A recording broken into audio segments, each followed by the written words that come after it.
साल 1500 ईस्वी दिल्ली की सत्ता पर सल्तनत हिंद का परचम लहरा रहा था, जिसका सुल्तान था इब्राहिम लोधी। और इधर गुजरात में बादशाह बहादुर शाह की अपनी सल्तनत कायम हो चुकी थी। इन्हीं राज्यों से गुजरते हुए बीच में पड़ता था मेवाड़। मेवाड़ हमेशा से दिल्ली की आंख में चुभता था, क्योंकि दिल्ली के सुल्तान मेवाड़ के महायोद्धा विषम घाटी पंचानन राणा हमीर सिंह के शौर्य की आग में कई बार तप चुके थे। खैर, इस समय मेवाड़ में राणा रायमल का राज हुआ करता था, जिनके 3 पुत्र थे, कुंवर पृथ्वीराज, कुंवर जयमल और सबसे छोटा पुत्र था राणा संग्राम सिंह। ये तीनों भाई एक रोज अपने गुरु के आश्रम जाते हैं। गुरु बालक संग्राम सिंह के हाथ को देखकर बताता है कि तेरी तलवार से सल्तनतें कांपेगी, जहां तेरा ध्वज लहराएगा वहां आसपास भी कोई शत्रु नहीं भटकेगा। नगर नगर में तेरी दाग कायम होगी, बहुत जल्द तू मेवाड़ का भावी सम्राट बनेगा। गुरु की इस भविष्यवाणी को सुन बड़े भाई कुंवर पृथ्वीराज ने कहा, ये सब मात्र बातें हैं, मेवाड़ का राणा तो बड़ा पुत्र ही बनेगा। इस पर कुंवर संग्राम सिंह ने कहा, पैसा जिसकी ताकत उसकी सत्ता। संग्राम सिंह के ऐसे वचनों को सुनकर दोनों भाइयों का आपस में झगड़ा छिड़ गया। इसी लड़ाई में पृथ्वीराज ने बालक संग्राम सिंह की एक आंख फोड़ दी। इसी बात से नाराज बालक संग्राम सिंह रात के अंधियारे में मेवाड़ किले से अजमेर निकल गए, जहां करमचंद पवार ने उनको आश्रय दिया। अजमेर में रहकर राणा ने कई युद्ध कलाओं में महारत हासिल की।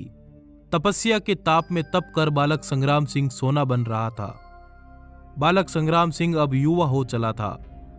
खून में गर्मी, जिगरे में फौलाद और ऊंचे तेवर होना लाजमी था, क्योंकि वीर राणा कुंभा के ही रक्त बीज थे। यही समय था जब संग्राम सिंह ने मेवाड़ धरा की सियासत को पलट कर रख दिया। इस समय तक संग्राम सिंह के दोनों भाइयों का स्वर्गवास हो चुका था। इसी के साथ सरदारों ने राणा संग्राम सिंह को राज्य का उत्तराधिकारी घोषित करते हुए उनका मेवाड़ की गद्दी पर राज तिलक कर दिया। यह वही संग्राम सिंह है जिसे दुनिया राणा सांगा के नाम से जानती है। राणा ने सतलुज बयाना सिंध मालवा भरतपुर, ग्वालियर बयाना उत्तर गुजरात और संपूर्ण राजपूताने में एक छत्र शासन स्थापित किया। राणा के एक आंख एक हाथ नहीं थे और शरीर पर 80 घाव थे, पर फिर भी खुले शेर की तरह भयानक युद्धों का नेतृत्व खुद करते थे। राणा संपूर्ण भारत पर एक छत्र शासन स्थापित करके विक्रमादित्य की उपाधि धारण करने का अरमान रखते थे। इन्होंने पाती पर्वन की प्रथा को पुनः जीवित करते हुए सभी क्षत्रिय ताकतों को एक कर दिया, जिससे पश्चिम में मेवाड़ एक हिंदू राज्य बनकर दिल्ली की सत्ताओं को ललकारने लगा। दिल्ली के सुल्तान को बंदी बनाया, गुजरात के शाह को घोड़े के पीछे बांधकर मेवाड़ ले गए और बयाना के मैदानों में विशाल मुगल फौज को परास्त कर दिया। जब भारत चारों तरफ से शत्रुओं से गिर चुका था, तब ये एकमात्र योद्धा बनकर उठे। इतिहास के अनसुने पन्नों की पूरी दास्तान। साल 1509 में राणा सांगा ने मेवाड़ की गद्दी संभाली। मेवाड़ में अपना गढ़ मजबूत करने के बाद राणा ने राजपूताने की सभी बड़ी बड़ी रियासतों के साथ वैवाहिक संबंध स्थापित करने शुरू किए, जिसमें मारवाड़, बीकानेर, बूंदी, आमेर, बागड़ में वैवाहिक संबंधों की स्थापना के साथ राणा ने कई ताकतों को एक साथ ला दिया और साथ ही करमचंद पवार को अजमेर का मुख्य सरदार घोषित करके अपनी सत्ता को राजपूताने के मुख्य द्वार तक मजबूत कर दिया। चारों दिशाओं में अपनी सत्ता मजबूत करने के बाद राणा ने ईडर प्रदेश पर हमला कर दिया, जहां का शासक राजा बाणमल गुजरात के सुल्तान महमूद शाह का पूरा समर्थन करता था। राणा के इस भयानक हमले से ईडर नरेश गुजरात भाग गया, जिसके बाद राणा ने अपने सरदार को ईडर का मुख्य प्रहरी बना दिया। इधर मेवाड़ से दूर मालवा में सुल्तान नासिर शाह खिलजी का शासन हुआ करता था, जिसका वजीर था मेदिनी राय। मेदिनी राय खिलजी की नीतियों के पूर्ण खिलाफ था और इन्हीं बातों से तंग आकर मेदिनी राय राणा सांगा के दरबार में जा पहुंचा, जहां राणा ने मेदिनी राय को गागरोन और चंदेरी का प्रहरी बना दिया। अब आप देखिए, राणा ने बड़ी बड़ी रियासतों से रिश्ते तय करके सभी बड़ी ताकतों को एक छत्र में ले आए और चारों तरफ अपने विश्वसनीय सरदारों को बैठा दिया। अब राणा ने महाभयानक युद्धों का शंखनाद किया। राणा की निगाहें तो शुरुआत से ही दिल्ली की सत्ता पर टिकी थी और इसी के साथ राणा ने पश्चिमी उत्तर प्रदेश के कई क्षेत्रों पर अपना ध्वज लहरा दिया और दिल्ली को आगरा पर हमले की ललकार भेजी। अब दिल्ली दूर नहीं थी। राणा की इस बढ़ती ताकत ने सबको हैरान कर दिया। इसी बढ़ती ताकत का जवाब देते हुए साल 1517 में दिल्ली के सुल्तान इब्राहिम लोदी ने तुरंत एक विशाल सेना के साथ मेवाड़ पर चढ़ाई कर दी। इस युद्ध में इब्राहिम की सेना को चारों तरफ से घेर लिया गया। इस युद्ध में राणा का एक हाथ कट गया और एक पैर पर तीर लगा, जिससे उन्होंने एक पैर खो दिया। इब्राहिम को कैद करके मेवाड़ दरबार ले जाया गया, जहां से हरजाना लेकर उसे छोड़ दिया गया। उसके 2 साल बाद फिर साल 1519 में इब्राहिम लोदी ने मियां मक्कन के नेतृत्व में राणा सांगा पर एक बार फिर हमला कर दिया। इस बार फिर राणा सांगा की विजय हुई। दिल्ली के सुल्तान को 2 बार पराजित करने के बाद संपूर्ण राजपूताने में राणा सांगा के नाम की दाग कायम हो गई और सभी ने सांगा को अपना सरदार चुनते हुए उन्हें हिंदू पथ की उपाधि से नवाजा। साल 1518 में मालवा के सुल्तान महमूद खिलजी ने गागरोन पर दावे बोलना शुरू कर दिया, जिसके बाद राणा सांगा और महमूद की सेना के बीच घनघोर युद्ध हुआ। इस युद्ध में सांगा ने महमूद के सभी सरदारों को मार डाला और महमूद को बंदी बनाकर चित्तौड़ में 5 महीने तक कैद कर दिया गया। इतिहास अब करवट बदल रहा था। काबुल का बादशाह बाबर और दिल्ली के सुल्तान इब्राहिम लोदी के बीच 20 अप्रैल 1526 में पानीपत के मैदान में घनघोर युद्ध छिड़ गया। इस युद्ध के समय राणा सांगा शांतचित्त से मौके की तलाश में थे।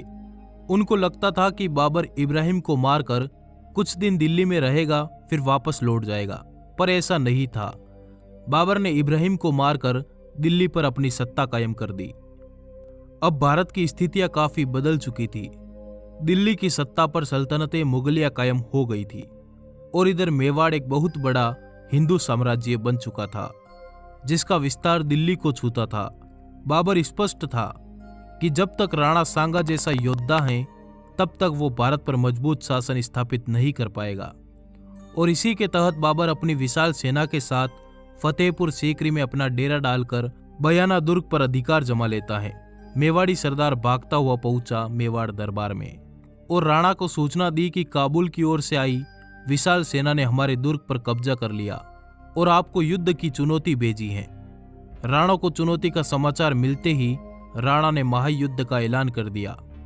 संपूर्ण राजपूताने में पाती परवन का संदेश भिजवाया गया, जिसके तहत सभी क्षत्रिय ताकतें राणा के छत्र के नीचे एक साथ मिलकर महासेना का रूप धारण कर चुकी थी और निकल पड़े बयाना की तरफ। भयानक शंखनाद के साथ युद्ध का ऐलान किया गया। मारवाड़ नरेश मालदेव राठौड़ ने युद्ध की रणनीति तय की।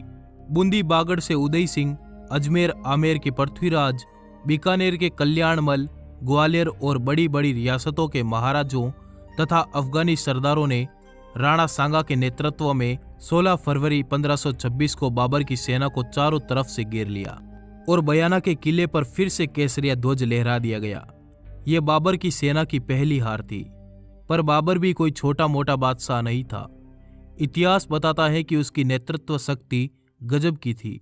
जब मुगल सेना ने इतनी विशाल महासेना का करारा प्रहार देखा तो उन्होंने पुनः युद्ध में जाने से मना कर दिया, जिसके बाद बाबर ने सेना को कई लालच दिए, पर सेना काबुल जाने की तैयारी कर चुकी थी। अंत में बाबर ने धर्म युद्ध या जिहाद का नारा लगाया, जिसके बाद सेना वापस इकट्ठा होने लगी। इतिहास बताता है कि राणा सांगा ने बयाना पर केसरिया ध्वज लहराकर शांति कर ली, जबकि उनको तुरंत दिल्ली पर धावा बोलना चाहिए था। ऐसा न करने के कारण बाबर ने फिर से सेना तैयार की और 1 महीने बाद 17 मार्च 1527 खानवा भरतपुर के मैदानों में फिर युद्ध की तैयारियां शुरू कर दी। जब राणा के सरदार सरहदी सुरक्षा का पहरा लगा रहे थे, तब उन्होंने राणा को समाचार भिजवाया कि हुकुम तैयार रहे, फिर एक बार युद्ध की तैयारी चल रही है। इस बार फिर पाती परवन के साथ एक महाविनाशी सेना के साथ राणा सांगा और मुगल सेना में टकराव हुआ। इस बार बाबर ने कई सारे तोप अपनी सेना के पीछे तैनात कर रखी थी। तोप जैसे हथियार के बारे में भारतीयों ने पहले कभी नहीं सुना था। जब राणा की सेना आगे बढ़ी तब अली और मुस्तफ़ा के नेतृत्व में तोप का मुंह खोल दिया गया। हजारों हिंदवी सिपाही ढेर हो गई। राणा गुस्से में लबरेज होकर युद्ध क्षेत्र के बीच में जा पहुंचे, जहां बाबर ने सेना को तुलगामा पद्धति अपनाने का आदेश दिया, जिसके तहत राणा की सेना के पीछे से हमला करना शुरू कर दिया गया। इस हमले में राणा को एक तीर लगी, जिससे वे हाथी से नीचे आ गए। तुरंत जाला अज्जा ने राणा का राज चिन्ह धारण किया और हाथी पर सवार होकर युद्ध घोष किया, और बाकी सरदार राणा को युद्ध क्षेत्र से बाहर बसवा ले गए, जहां राणा को वापस होश आने के बाद राणा ने कहा, जीत की बधाई हो। पर सरदारों ने कहा कि हम अपनी धरा खो चुके हैं। हुकुम मेवाड़ प्रस्थान करने का आदेश सुनाए। पर राणा सांगा ने सरदारों को फटकार लगाई और कहा, मेरे आदेश के बिना कौन मुझे रण क्षेत्र से बाहर लाया। पुनः युद्ध की तैयारी करो, हम विजयश्री के साथ मेवाड़ जाएंगे। तभी राणा को संदेश मिला कि बाबर की सेना चंदेरी पर हमला करेगी। तो राणा ने सरदारों को कहा, तैयार हो जाओ और निकल पड़ो चंदेरी की तरफ, जहां कालपी के मैदानों में राणा सांगा ने अपना डेरा लगाया। वहीं कालपी के मैदानों में राणा सांगा का स्वर्गवास हो गया। कुछ लोगों का मानना है कि राणा सांगा को सरदारों ने जहर दे दिया था। पर कुछ भी हो, राणा सांगा का संपूर्ण जीवन अखंड भारत के निर्माण में बीता। उन्होंने बाबर के युद्ध से पहले लगभग 18 युद्ध जीतकर अपनी सत्ता दिल्ली तक ले गए थे। इतिहास के पन्ने बताते हैं कि राणा सांगा एक बुद्धिमान, युद्ध प्रेमी, साम्राज्य विस्तार की सोच वाले एक महान योद्धा थे। अगर वो अपने सपनों में कामयाब हो जाते तो आज भारत की दशा कुछ और होती। बाबर ने खुद बाबरनामा में लिखवाया कि राणा सांगा अपनी वीरता और तलवार के बल पर अत्यधिक शक्तिशाली हो गया था। वास्तव में उसका राज्य चित्तौड़ में था। मांडू के सुल्तानों के राज्य के पतन के कारण उसने बहुत से स्थानों पर अधिकार जमा लिया। उसका मुल्क 10 करोड़ की आमदनी का था। उसकी सेना में 1 लाख सवार थे। उसके साथ 7 बड़े और 104 छोटे सरदार हमेशा तैनात रहते थे। उसके 3 उत्तराधिकारियों में से यदि एक भी वैसा ही वीर और योग्य होता तो मुगलों का राज्य हिंदुस्तान में जम न पाता। इस वीडियो को बनाने में बहुत मेहनत लगी है। कृपया लाइक जरूर करें। धन्यवाद। जुड़े रहिए।